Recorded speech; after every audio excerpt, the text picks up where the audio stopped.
నిజానికి ఈరోజు ఈ సభ ఇంతమంది పండితులతో ఇంత నిండుగా కనపడేటటువంటిది 8:30 ఒక్కరు కదలకుండా కూర్చోగలిగినటువంటి శక్తి అది అప్పాజీసుల వారి కవిత్వంలో ఉండొచ్చు, అరుణ్ గారిలో ఉండొచ్చు, ఇక్కడ కూర్చున్న ప్రతి ఒక్కరిలోనూ ఉండొచ్చు.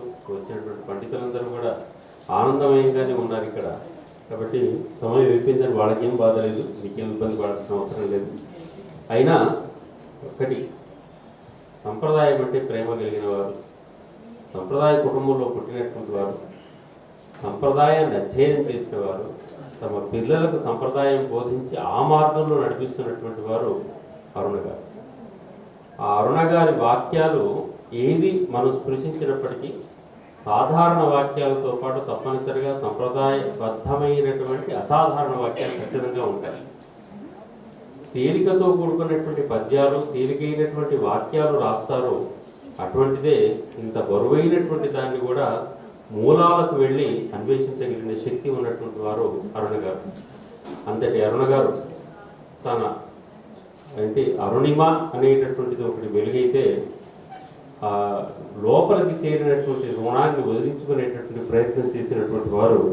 ఇప్పటికీ వారు, ఇప్పుడే పుస్తకాల పేర్లు చూశాను, జ్ఞాపకాల సంతకం అనేది ఒకటి, కవితా సంపుటి, మిగిలేవి గుర్తులే అనేటటువంటి ఒక కథా సంపుటి, ఆచార్య అనుమాండ్ల భూమయ్య సాహిత్యావలోకనం అనేటటువంటి ఇటువంటి పెద్ద గ్రంథం ఒకటి రాశారు. అదేవిధంగా మయూఖాలో చేసినటువంటి ముఖాముఖి పుస్తకాలని వారు పుస్తకంగా వేశారు. చేతనాశిల్పం అనేటటువంటి మరొక కవితా సంపుటి వేశారు. మసన చిన్నప్ప సమగ్ర సాహిత్యం మీద ఒక గ్రంథం రాశారు. వేరు పుస్తకాలకు వారు సంపాదకులుగా ఉన్నారు. వారు ఈ 7వ పుస్తకంగా ఈ తారావళి సప్తకాన్ని వెలువరించడం మనందరికీ ఆనందకారకం. ఈ భావాన్ని గుర్తు చేసుకుంటూ ఈ కార్యక్రమంలో కూడా అందరినీ కూడా అలరింపజేసి, ఆలోచింపజేసి, ఒకసారి తన మనసును ప్రకృతి వైపు, పంచభూతాల వైపు, మూలశక్తి వైపు దృష్టి సారించండి అని చెప్పేసి వారు రాసి వదిలిపెడితే వారు వదలకుండా మళ్ళీ కంటిన్యూగా మనకి గుర్తు చేసే అవకాశం కలిగించేటటువంటి అరుణ గారు ఈ గ్రంథ రచయిత్రి. వారిని స్పందించాల్సిందిగా కోరుతున్నాను.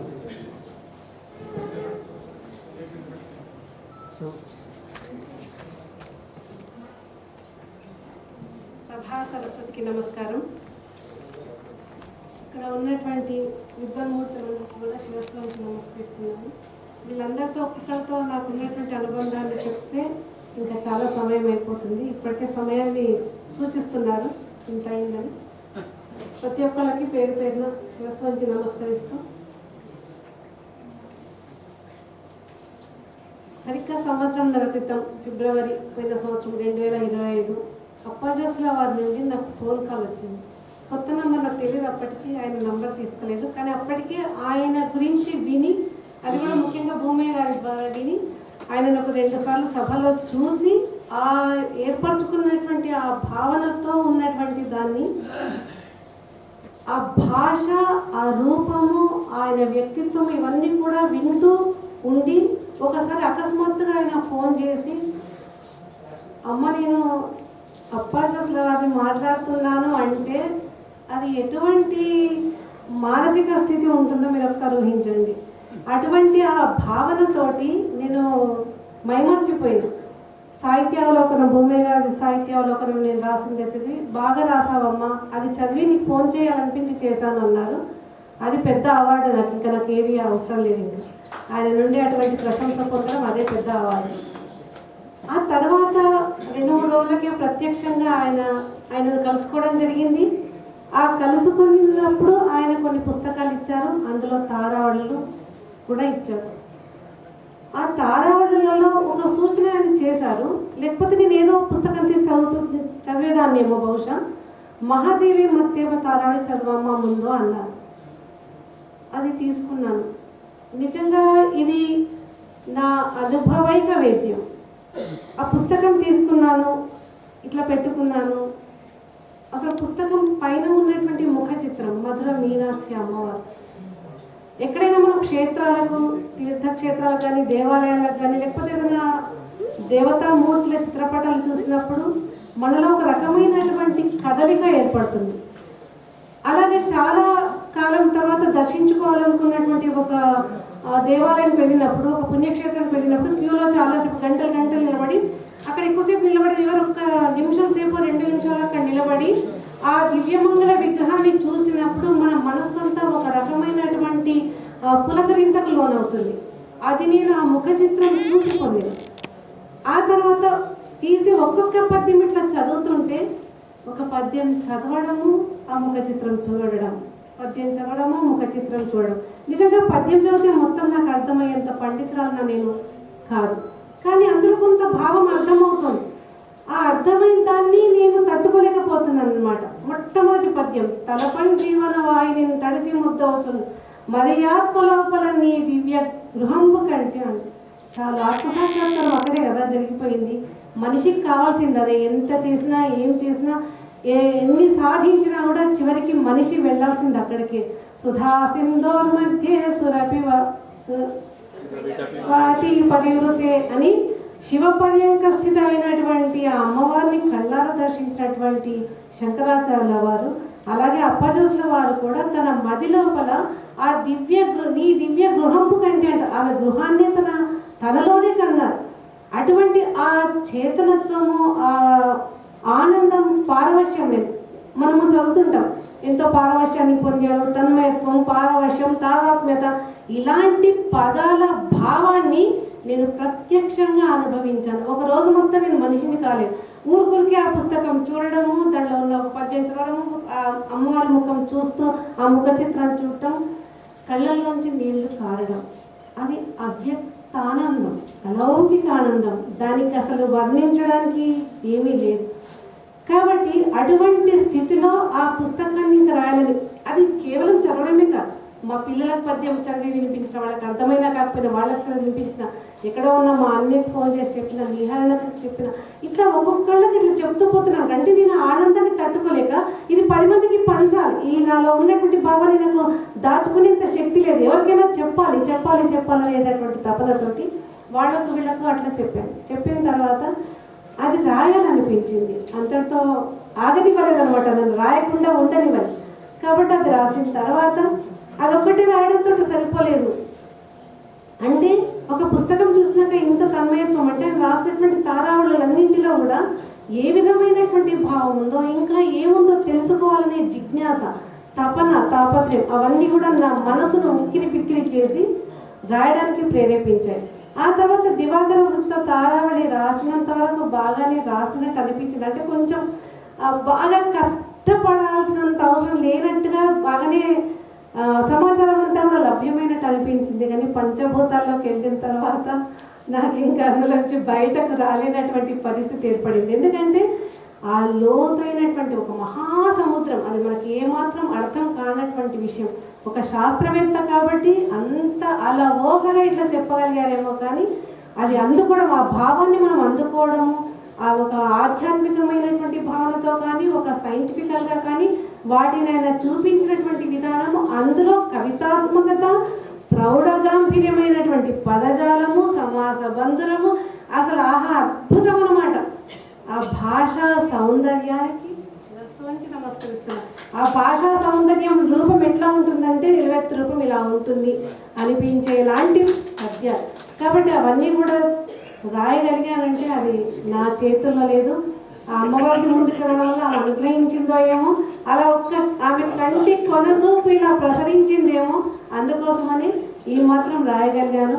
కాబట్టి అందులో ఎటువంటి ఆ భావాల్లో కానీ, ఏదైనా భాషలో కానీ, ఏదైనా తప్పులేమైనా దొరికి ఉంటే సహృదయ పాఠకులకు నన్ను మన్నిస్తారని ఆశిస్తూ, ఇక్కడ ఉన్నటువంటి వాళ్ళని ఇప్పుడు స్టేజీ మీదని నేను గిరిజామన్నారు గారిని, భూమయ్య గారిని, తర్వాత కసేటి వెంకటరెడ్డి గారిని ఇంటర్వ్యూలు తీసుకున్నాను. అక్కడ విహారి గారు ఉన్నారు, అక్కడ సంగరపట్ల వారు ఉన్నారు, మొన్న శలాక వారి దగ్గరికి వెళ్ళాను. అంటే ఎప్పుడైనా చాలా మటుకు ఒక ఇంటర్వ్యూ తీసుకున్న తర్వాత ఇంటర్వ్యూ అయిపోతుంది, అది ఒక పత్రికలో వేసేస్తారు, అక్కడితో అయిపోతుంది. కానీ నా అదృష్టం ఏంటో అని దాదాపు 30 మందిని తీసుకుంటే 25 మంది నాతో ఎప్పుడు కూడా కాంటాక్ట్లో ఉండి నాతో మాట్లాడడము, ఏవో విషయాలు పంచుకోవడము అట్లాంటివి జరుగుతున్నాయనంటే వాళ్ళందరికీ నా మీద ఉన్నటువంటి అభిమానానికి వాళ్ళందరికీ కూడా నమస్కరిస్తున్నాను. ఇక్కడ మహామహులు దాదాపు సామంబర్తి గారు వచ్చారు, సుధామ గారు, కోవెల సంతోష్ గారు, అటు చూస్తే శ్రీరాములు గారు,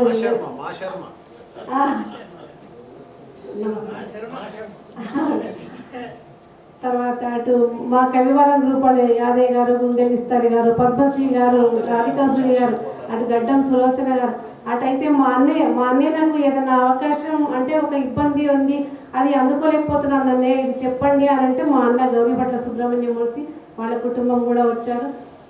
మా సొంత అన్నయ్య ఆయన కొన్ని సూచనలు చేసి కొంత సమాచారం కూడా సేకరించి ఇచ్చేవాడు ఎప్పటికప్పుడు. ఇటువైపు వస్తే పతంజలి గారు, ఆయనను కూడా ఒకటి రెండు సందేహాలు ఆయనను కూడా అడగడం జరిగింది.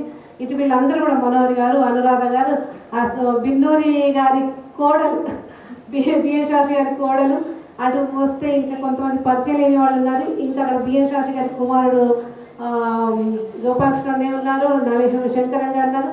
ఆ చివరికి వస్తే ఇప్పుడిప్పుడే కనిపిస్తున్నారు. నేను 6 ఏళ్ల క్రితం, నేను 5 ఏళ్ళు అయింది, 5 ఏళ్ల క్రితం నేను విడిచి వచ్చినటువంటి కర్మన్ ఘాట్ బ్రాంచ్ నా ఇష్టపూర్వకంగా ఇంకా వద్దు ఉద్యోగం అనుకొని వచ్చినటువంటి 7 సంవత్సరాలు అక్కడ అందరం కలిసి పని చేసినాము. వాళ్ళందరూ కాసిం అలీ గారు, ప్రిన్సిపల్ గారు, సంధ్య గారు, విద్యారాణి గారు, కవిత గారు, వాళ్ళు కూడా నా మీద అభిమానంతో ఇక్కడికి రావడం అనేది నా అదృష్టంగా భావిస్తున్నాను. ఇంకా ఎవరి పేర్లన్నా కనిపించట్లేదు. రంగరాజు పద్మజ గారు, వద్దిరాజు సోదరుల రాఘవరంగారావు గారి కూతురు, నాకు ఎప్పుడు కూడా అండదండగా ఉంటే చెల్లి నువ్వు చేయగలుగుతావు అని ఎప్పుడు కూడా నన్ను ముందుకు తోస్తూ ఉంటుంది అనమాట. అటువంటి రంగరాజు పద్మజ గారు, రాములు గారు వచ్చారు, సినారే గారి పర్సనల్ అసిస్టెంట్.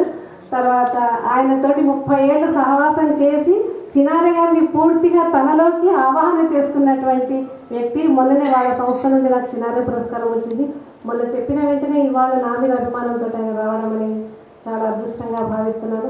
మీ అందరికీ కూడా పేరు పేరున నమస్కారాలు తెలుపుకుంటూ, వీటన్నిటికంటే ఇంకొక వ్యక్తిని ఇక్కడ చెప్పలేదు, రాలేదు వాడు, కానీ మా మేనల్లుడు గౌరీపట్ల ప్రవీణ్ కుమార్ ఆ ముఖ చిత్రాన్ని అందంగా తీర్చిదిద్దినటువంటి వాడు. కాబట్టి వీళ్ళందరికీ కూడా పేరు పేరున నమస్కరిస్తూ అందరికీ ధన్యవాదాలు తెలుపుకుంటూ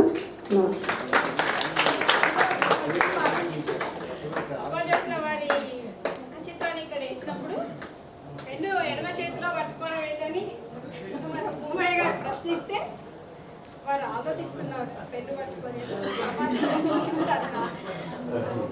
వారు సభ్యసాక్షులు, ఏ చేతుల్లోనే పెన్ను పట్టుకోగలరు, ఏ చేతుల్లో అయినా ఏ గొంతుతోనైనా పద్యం చెప్పగలరు. కాబట్టి వారు ఎటైనా ఉండొచ్చు, నాకు ఏ ఇబ్బంది లేదు.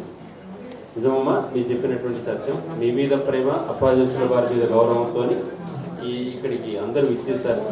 అసలు కొంతమంది ఇంటి పేరుతోనే గుర్తింపబడతారు. అప్పాజీల వారు, కసిరెడ్డి గారు, షలాక వారు, చంగరబట్ల వారు, అట్లా ఇట్లా చెప్పుడు పోయేటట్టయితే వాళ్ళ తర్వాత పేర్లు ఏంటో మర్చిపోతాం. రాగం వారు ఇట్లా పేరు చెప్పేస్తాం.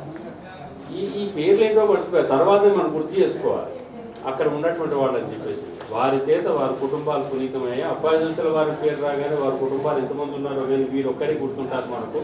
అట్లా గుర్తించేటట్టుగా, గుర్తింపబడేటటువంటి పుణ్యమూర్తులుగా మీరందరూ కూడా వెలుగొందేందుకు, వారిని మీరు ఈ పుస్తక రూపంలో మన వెలుగులోకి ఇంకొంచెం వెలుగుంచినందుకు మీకు, అప్పాజీల వారికి, ఈ వేదిక తరఫున ఈ వచ్చినటువంటి అందరి తరఫు నుంచి నేను కూడా ధన్యవాదాలు తెలియజేసుకుంటూ, ఇప్పుడు కార్యక్రమంలో చివరగా వేదిక మీద ఉన్నటువంటి పెద్దలకందరికీ కూడా అతిథి సన్మానం చేస్తామని అక్కడి నుంచి కార్యకర్తలు ఇందాక నుంచి నాకు వేలు చూపిస్తున్నారు. అక్కడి నుంచి దయచేసి దత్తు, శార్వాణి, సుష్మా,